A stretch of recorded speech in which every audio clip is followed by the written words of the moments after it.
My name's Tate Kirchenschlager. Today we are going to work on tips on body control with your head horse in the box. It's going to be brought to you by Genuine Billy Cook Saddles. On body control on your horses in the box, so to me, your horse has to be in an athletic stance to be able to get a good start. So to me, an athletic stance, your horse has to have its body picked up, shoulders have got to be square, legs have got to be square, everything's got to be square up underneath them.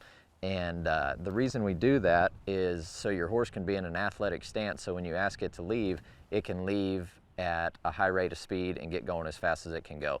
If your horse backs in here and he's sprawled out, his feet are everywhere, his body's flattened out, and his shoulders and ribs aren't picked up, he's not going to be able to fire off the back of the box as hard as you want him to. For starters, with the shoulders on your head horse, I like the shoulders of my head horses in the box for them to be standing up. I like them to be straight, facing forward. I don't want a horse leaning to the right. I don't want a horse leaning to the left with their shoulders.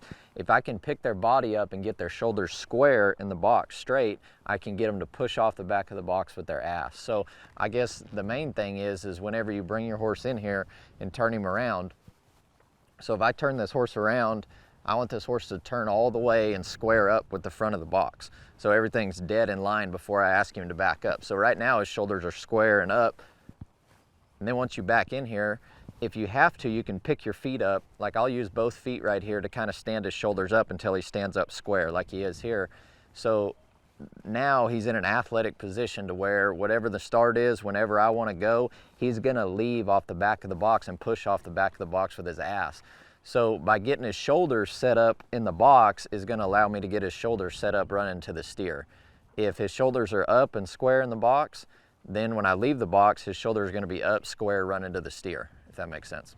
I mean, a common problem for head horses is when you back them in there, they either want to lean on the back of the box, stick their front feet out, they might lean to the left, might lean to the right. So if you feel their shoulders down, there's a couple ways you can get them up. Like I like to, put my spurs in their belly and kind of lift their shoulders up and get their feet up underneath them.